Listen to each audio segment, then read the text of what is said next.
Welcome to Oyate Today. Oyate in Lakota means people. Oyate Today is sponsored by Security First Bank, your financial partner since 1898. Security First Bank, a relationship you can count on. Member FDIC. Hi, welcome to Oyate Today. I am your host, Richie Richards. Oyate Today is produced by Tim and Jackie Gallego. Tim is an enrolled member of the Oglala Sioux tribe. Our guest tonight is Dr. Jacob Weasel of Rapid City Regional Hospital here in Rapid City. Thank you so much for being here, Dr. Weasel. Thank you for having me, Richie. I appreciate our time tonight, and I'm glad that you're a guest of ours, so thank you. Yeah. Okay. Dr. Weasel, you're a member of the Cheyenne River Sioux tribe, and you're a general surgeon up at Regional Hospital here in Rapid City. Can you tell us a little bit about your experience here so far? Yeah, so my family and I recently moved to the area. I am originally from Omaha, Nebraska, did my training in Omaha and later on in Des Moines, Iowa, so I come from Des Moines. We moved to the area just this past July. I started working at the hospital in August, and things are going well so far. Cool. So what brought you to Rapid City then, of all the places you could have gone to? Right. So when I sat down with my wife and we were really looking at where we wanted to end up outside of my training in surgery, there were a couple of things that I was looking for, but from the age of 16 when I initially felt called to pursue medicine, serving Native American people has always been part of that dream and part of that vision. And so when I sat down with my wife and looked at where we really wanted to end up, I wanted to go someplace where I was able to serve Native people. I have two boys, and so I also wanted to raise them in a place where I could take them hunting and fishing and kind of exploring in the hills. And so when we looked at where we wanted to end up, Rapid City kind of fit all of those things. Primarily because it allows me to work doing what I do as a general surgeon, but serve Native people, as about 30% of the patient demographic at Regional Hospital is Native American. Mm-hmm. And the Black Hills is not such a bad place anyway. So. Oh, I love the Black Hills, absolutely. Awesome. I feel like coming home, even though I never actually grew up here. There's a sense, even talking with my wife before we moved here, that it was a sense of us returning back home, despite the fact that you know, I spent my childhood in New Mexico and in Omaha. So yeah, just glad to be here. It's nice that a healer came back to a healing place like the Black Hills. So once again, thank you for being here. Yeah. Let's go back a little bit. Tell us a little bit about yourself, you know, where you grew up, your experiences and things like that before you became a doctor. Sure. So I was born in Gallup, New Mexico. After that, spent the majority of my early childhood in Albuquerque, New Mexico. And at the age of 12, moved to Omaha, Nebraska. Did the majority of my education in Omaha, met my wife in Omaha, went through medical school and undergrad there. And then after that, have been in Des Moines, Iowa for the past 5 years, completing my training in general surgery. Sure, sure. And so now at 16 years old, you had a vision. And it became your calling. Can you talk to us a little bit about that, please? Right. So at the age of 16, I was basically in prayer. And as I was praying, I had what I can only explain as a vision. And it was something that was so clear in my mind's eye. And I saw myself standing in front of a patient, and I was wearing a white coat. And I came out of that experience with this strong feeling that I had been called to pursue medicine. So I came out of that and I talked with my dad that night, and I told him that medicine, I felt like I was called to pursue medicine. And so he encouraged me in that. And within a year's time, I had the opportunity to basically carry out medical research at Creighton University through a summer research program. Through that experience, I was able to win their first place award at their summer colloquium and then present my research nationally. Mm-hmm. Subsequent to that, I was able to actually earn a full ride scholarship to Creighton University, where I, went through my pre-med studies. I got a degree in theology, and then beyond that, able to actually get accepted to medical school at University of Nebraska Med Center. That's amazing, Dr. Weasel. At the age of 16, I think I was still building ramps with a couple of bricks and trying to jump over a couple of my friends. So that's a pretty amazing calling you have there. Now, could you talk to us a little bit more about your research at Creighton University then? What was that about? What did you do your research on? So at the age of 17, I was able to participate in their Summer Research Institute. And so this was through a program called HS-MACA, which was Health Sciences, Multicultural, and Community Affairs, where they basically took students of different ethnic diversity and allowed them to work with summer researchers at their facilities. During that summer, I essentially looked at inflammatory markers of cardiac muscle. And so we were looking at expressions of certain proteins in cardiac muscle and looking particularly at what are called SOX proteins. I don't want to get into the details and bore you with the details of that, only to say that we were looking primarily at heart disease and the expression of proteins in response to heart disease. So after presenting that research, like I said, I was fortunate enough to win the first place award at their colloquium, and then additionally beyond that, able to present my research nationally at a couple of events. Heart disease is pretty prevalent in our communities. Absolutely. You look at what actually takes lives in this country, and particularly within Native communities, and heart disease being the #1 killer, and then diabetes, which the disease of diabetes itself is a huge risk factor for heart disease. And so, yeah, that was primarily the forerunner of me getting into the medical field was pursuing that research. How does heart disease happen? What takes place? Just for somebody that isn't aware. So there's a lot of factors, and being a general surgeon, obviously I'm not a cardiologist, Sure. But as a general surgeon I can tell you that part of it is genetic, obviously, but a lot of this are lifestyle choices. So a lot of it is our diet, and a lot of it is our exercise. And so you look back historically at what our diet was, and how that's changed over the past 100 years, and really over the past 50 to 60 years. And we've seen this marked increase in heart disease because of what we're eating and because of what we're doing, or rather not doing, in terms of exercise. When you came to Rapid City, first of all, could you tell us how you feel about healthcare locally here? I mean, you mentioned kind of a little bit about diet and lack of exercise, but let's talk a little bit about healthcare before the break here. How do you feel about where we are locally in the Sioux tribes, in the Oyate Shakawee, I should say, Yeah. and where are we at locally?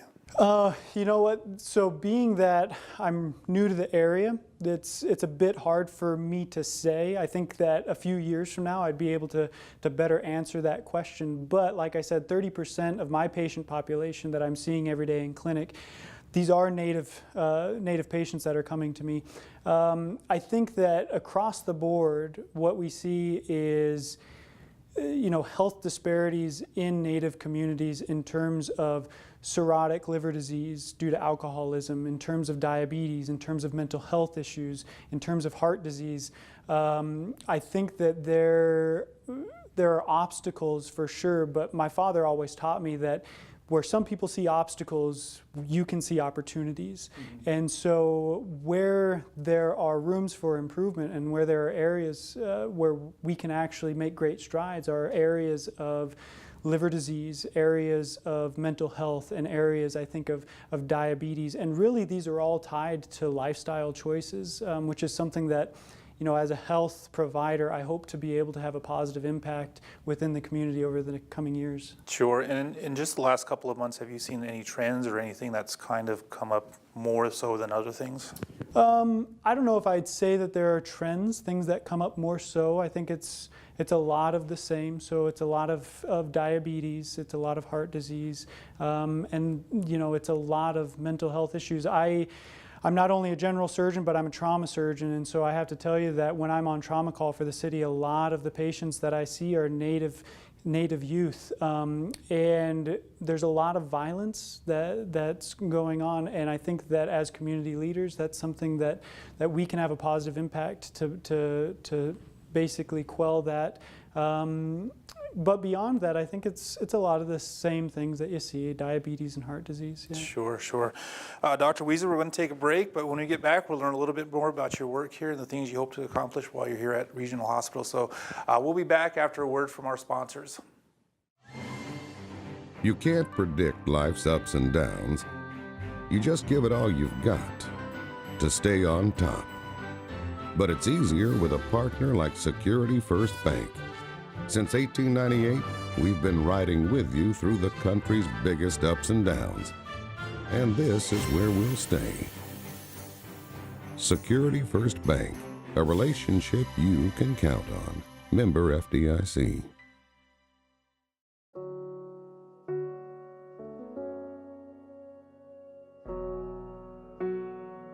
We are not so different, you and I. We may be from different places, but the sun that greets me in the morning, the sun that warms the hills, is the same sun that greets you. We are all connected. We are all family. Mitakuye Oyase.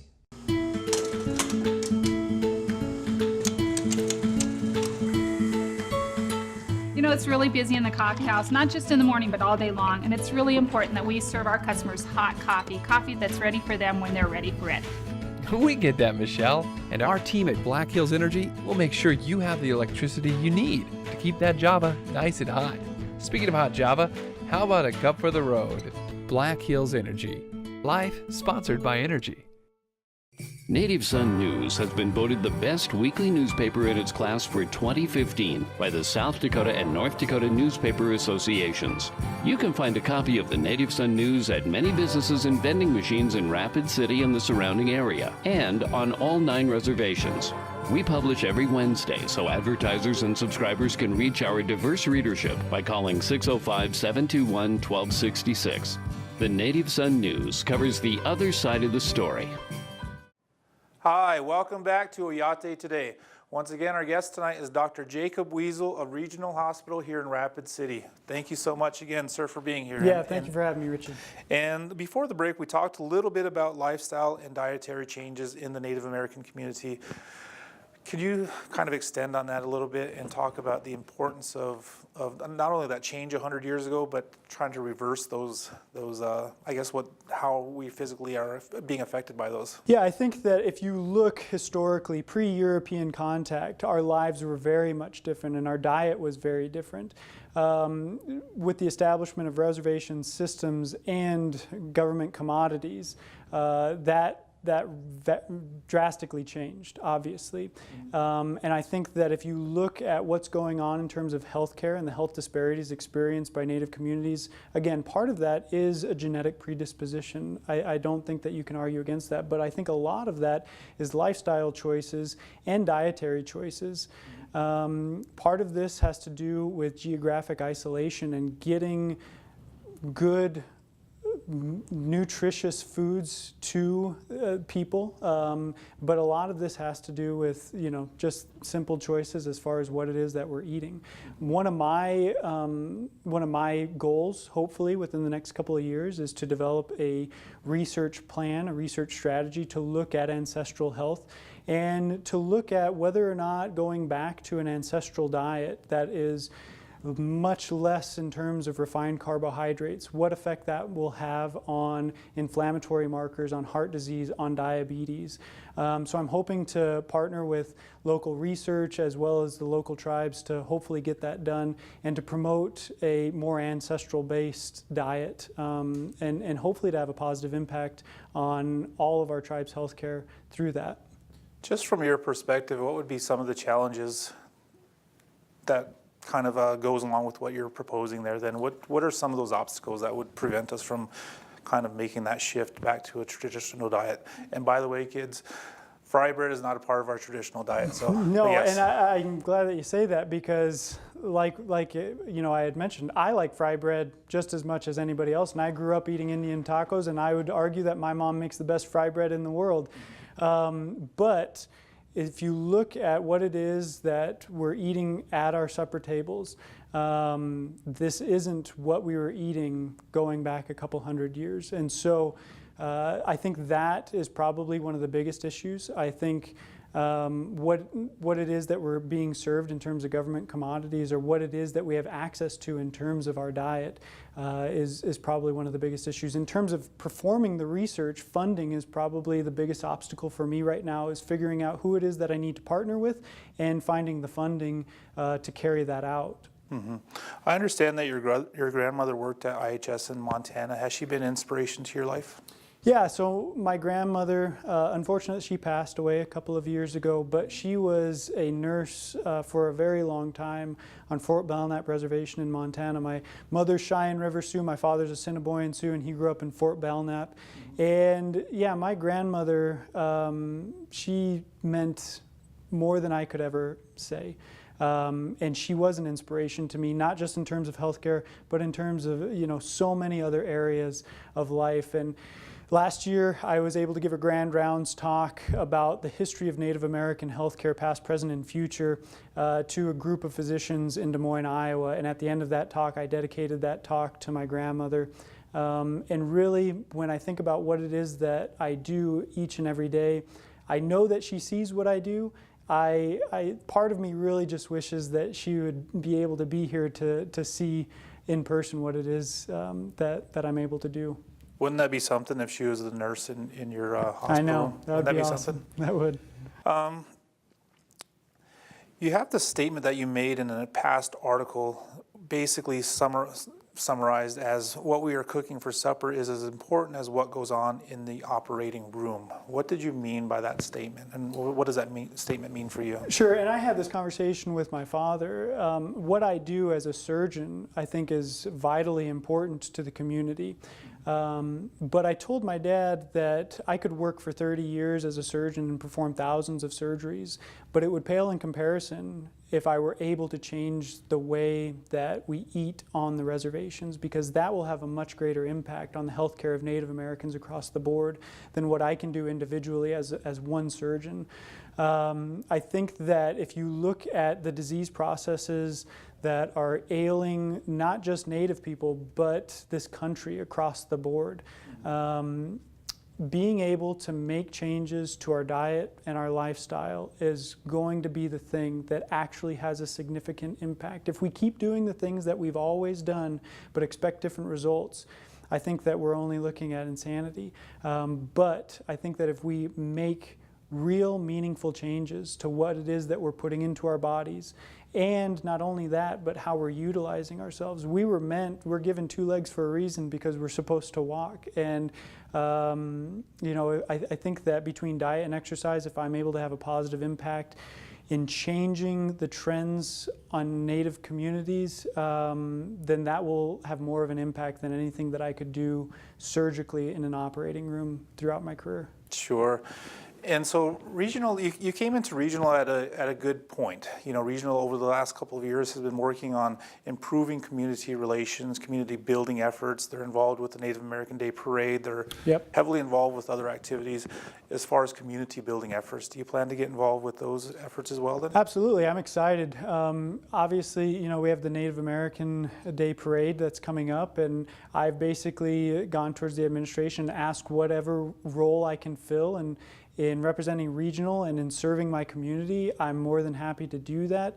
Part of the reason that I decided to come to Rapid City is not just to be able to serve Native American people, but to serve as an example and as a role model to any Native kid who one day wants to be a surgeon, to look and say, there's a member of the Cheyenne River Sioux tribe, there's a Native who went on and was able to do that. And if I can serve as a positive role model for young Native kids that want to pursue whatever it is in life that they want to pursue, then that's what I want to do. So not just serving my community, obviously in whatever means I can, but to serve as a role model as well. Before the show, we talked a little bit in our pre-interview about your dad went into a hotel room for 2 days praying, and that was a really interesting conversation that we had. Could you relay a little bit of that? Yeah, so my dad, when he was about my age, he was really just trying to figure out why it is that God placed him on this earth, and he went into a motel room for 2 days and basically prayed and said, I'm not going to leave until I find out what that is. And he came out with one word, and the word was example. To be an example, not just to his family, but to his community of what it means to be a leader. And I kind of went through the same process recently as far as asking, what it is, why it is that I'm here. And the one word that I came out with through that experience was healer. And not just a healer in terms of me as a surgeon being able to provide a service to alleviate pain and suffering, but more so as a healer, not just of the body, but healing the mind, healing the spirit, healing psychological and historical wounds and community wounds. And I think that carrying that role as a healer extends beyond just my practice as a surgeon, but it extends to every part of my being. And I hope that, in the years to come in Rapid City, whether it be healing wounds between the Native community and the white community, or whether it means, seeing patients or healing historical wounds, I hope to be able to fill that role in whatever way I can as a healer. Because I think that really at the end of the day, that's why I was put onto this earth. Sure. I hope to never be in your operating room just for the sake of my own health, but I'm sure I'll be in good hands. So I appreciate you being here, sir. We're going to take a break. When we get back, we'll learn a little bit more about Dr. Jacob Weasel.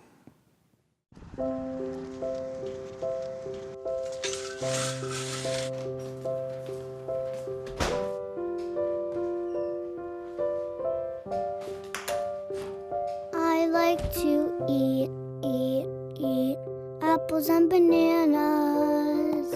I want to eat apples and bananas. I need to eat apples and bananas. Why can't I eat apples and bananas?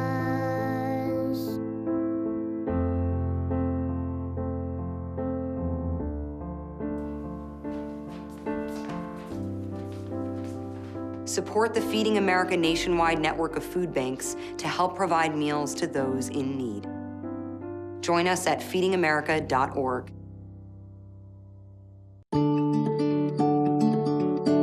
You maybe know that earning a GED can increase your lifetime earnings, can be a first step into a university or technical institute. But maybe you don't know how easy preparing for the GED test is anywhere in the Black Hills. Classes are free, a service of the Career Learning Center of the Black Hills and Black Hills Special Services Cooperative. Go online to learn more or call. Earning a GED can change your life. If you're talking, they will hear you. Why are we getting killed like this? Kyle's not here. Got caught drinking beer in the park a couple of nights ago. Really? Yeah, 0 tolerance. He's out for the season.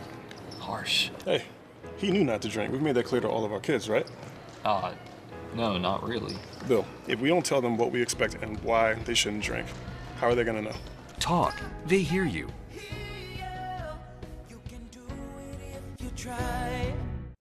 Hi, welcome back to Oyate Today. I'm your host once again, Richie Richards, and our guest tonight is Dr. Jacob Weasel. Thanks once again, sir, for being here tonight. Thank you for having me. It's been a great discussion. Earlier, we talked a little bit about what you'd like to see done with healthcare locally and kind of bringing some changes to Native American healthcare and our needs here in the community of Rapid City and the surrounding tribes. Could you kind of expand on that and go a little bit more into that, please? Yeah, obviously, I've only been here for a few months, but it's very obvious that the landscape is shifting in terms of IHS and Susan Hospital and whether or not that facility will be built at an off-site location or renovations will be made to the existing site. As a physician working with regional health, first off, I believe that our people deserve the very best in terms of healthcare. And I think that the reality of the situation is that for the longest time, that hasn't been the case. So my vision, my dream for the future would be to offer the very best healthcare to our people. Now, I think that how that happens and what avenues we go down to make sure that that is a reality will only come out as we walk down this path. But what I'd like to see happen is, whether it be partnering with Susan Hospital or partnering with the neighboring tribes and doing outreach outreach endoscopy to the neighboring tribes. These are things the ideas that I've thrown around, and hopefully ideas that will actually become a reality within the next couple of years, going out to Eagle Butte and doing, screening colonoscopies and endoscopy for people on the reservation so that they don't have to drive 2.5, 3 hours away to come to a visit that can be done in their own backyard. But providing local care that is high quality care that our tribes are deserving of. Yeah, you make a good point, because it is tough to get to Rapid City and to come in and find housing and food and lodging and all of those needs, not to mention gas and mileage and time away from work. It's a challenge. Yeah, absolutely. Yeah, and so going out to Cheyenne River or to Rosebud, Pine Ridge, our local tribes would be a great thing for not only the health care of our Native American community members, but also for regional and their outreach efforts. So yeah, I think that it would be a win-win on both sides, that it would be a positive thing for regional to be able to reach out to the Native community, and it would be a positive thing, obviously, for the community to get high-quality care locally where they're at. So I think that, moving forward, how do we make that happen? There are people that are in positions of administration that would better be able to answer that question. And I've spoken with a couple of individuals, but hopefully this is something that we can actually make a reality in the years to come. Sure. Dr. Weasel, you're a general surgeon. You see a lot in your operating room. As I mentioned, I get a splinter and it's the end of the world for me. I can't look at it. I have somebody else deal with it. It's quite the episode. It's quite the trauma for me. But for you see this stuff on a day-to-day basis. Sure. You have a gift and a talent, and part of that in our traditional teachings is that's a God-given, that's something that comes from the sky and from a greater power. And so with those gifts, we want to give back to our community. How do you plan on doing that in your time here in Rapid City, as far as giving back to the community members, reaching out to the youth, the children, things like that? Right. That is something that I would love to do, reaching out to, whether it be going to Lakota Housing or whether it be going to the reservations and speaking with the youth and being a positive role model and giving a positive message and serving as a source of inspiration for them. That's something that I would love to do. My father, who is a minister, he spent 30 years out ministering primarily to Native people, is initially how he started out. He recently retired and handed over a church to my brother, and now he has a nonprofit group called Life Tribe, which is specifically geared towards reaching and serving Native American communities throughout North America. So I think that partnering with organizations like that or going into the schools, these are all things that I would be more than happy to do. For the time being, it's just a matter of making the right connections. Sure. Yeah. Dr. Weasel, I want to thank you for coming on our show tonight, and I want to welcome you to the Black Hills in our Rapid City area. And if there's anything I can do for you in the future, let me know, please. I want to thank our sponsors, I want to thank our producers, and I want to thank you for making Oyate Today a part of your night. You've been watching Oyate Today, brought to you by Security First Bank.